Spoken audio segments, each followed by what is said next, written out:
Greetings, YouTube.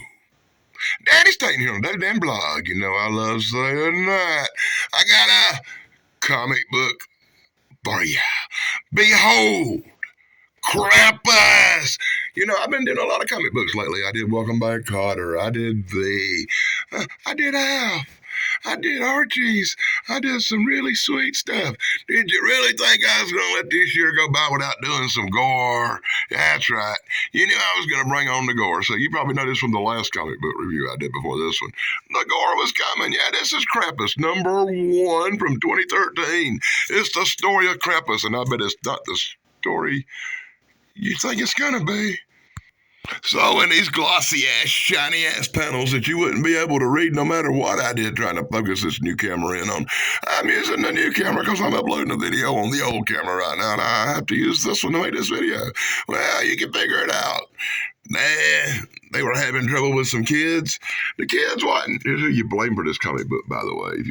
After I show it to you, you're going to want to write these guys letters.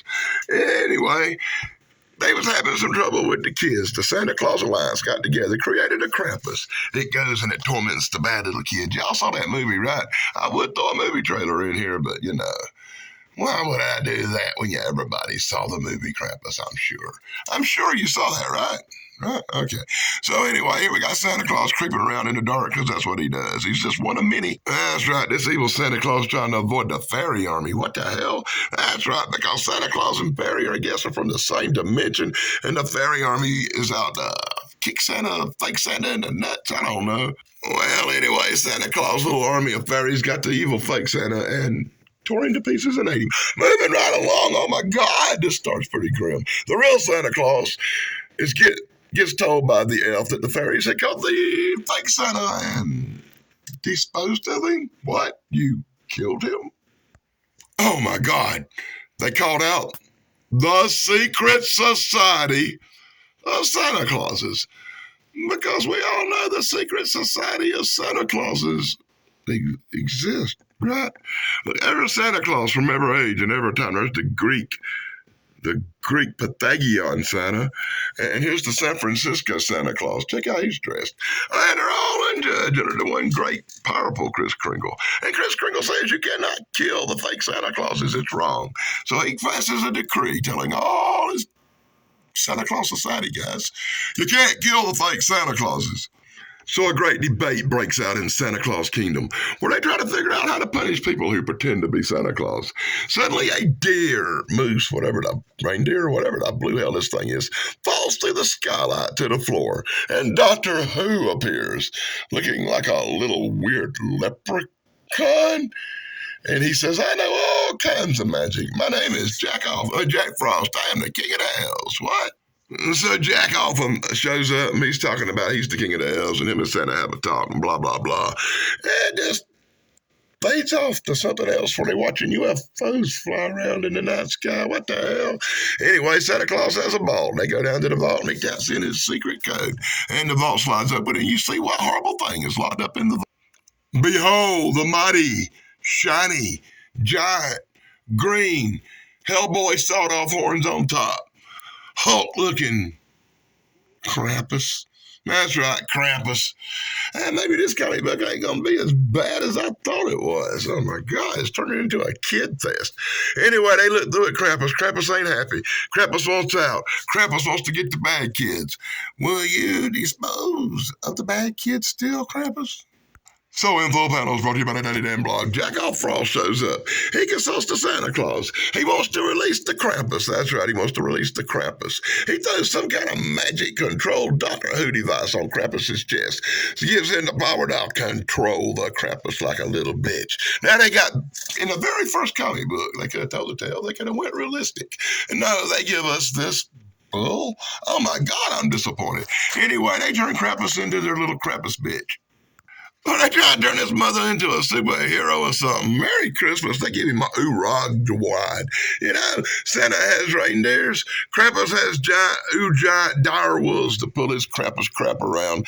Santa Claus instructs Krampus by using this device which controls him that it would be his job to dispose of evil people and bad Santa Clauses. Congratulations. The Castle of Santa Clauses has turned Krampus has turned Krampus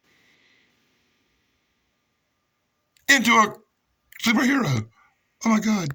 Meanwhile, back at the North Pole, all the elves are working their ass off in exhaustion, trying to get the toys ready for Christmas, for the hundreds of Santa Clauses on the Castle of Santa Clauses to deliver, as they hang out with Jack Frost Doctor Who-looking goof. Krampus seeks in to destroy fake Santas. He goes all around the world killing them in their sleep. Check it, Krampus stops by to do a few bullies and crybabies in too. Oh, what kind of control this is. And then something malfunctions, something short circuits. And Krampus's control device no longer works. And we flash on over to the snow globe that Jack Frost has in his hand, watching all the action inside of the last Krampus victims, because once Krampus kills people, they wind up in little snow globes that Jack Frost, King of the Goofy Elves, controls. Oh my God, this is going to be the worst story ever. Well, YouTube, on behalf of the Daily Dan blog, I thought I was going to be doing Krampus from the movie. I thought I was going to be doing Krampus #1. I didn't know I was going to be doing this more weird, blame whoever published this crap comic book version of Krampus. Anyway, Krampus, the horror superhero creature on a killing rampage, kills all the bad kids and cursing them, locking them up in snow globes. And then he decides he's going to make a phone call, because I'm sure Krampus has used phones. Jesus. I am so glad it ended that way. That's right. To be continued with Krampus making his first phone call. And that's what you get. Yeah, it was Krampus #1. And then you can read all this stuff if you're Michael Marone.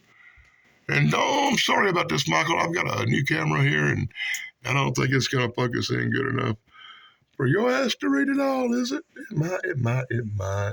Here you go, Michael Marone. This is just for you, baby. This is just for you.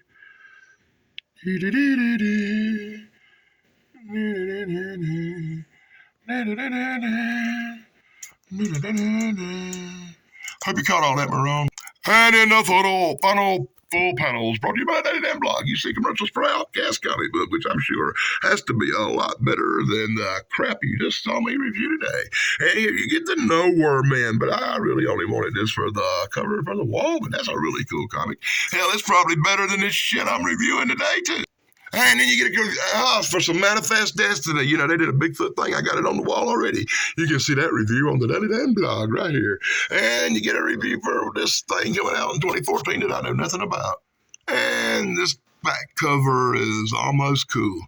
It lists all the Santa Claus from the Santa Claus Society by number and tells you where they are from.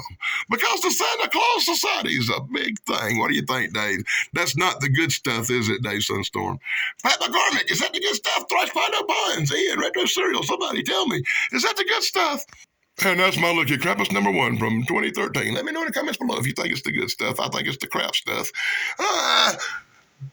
What do you think, YouTube? But I tell you what, I only got it for that really cool cover, and that cover is going to look good on the wall. I don't care about nothing else. It can be a crap comic book as long as it's got a great cover and a #1 on it. What more could you want? Be sure to join me next time. Merry Christmas, all. Be sure to like, subscribe, and ring the bell. Until next time, plug over, dudes.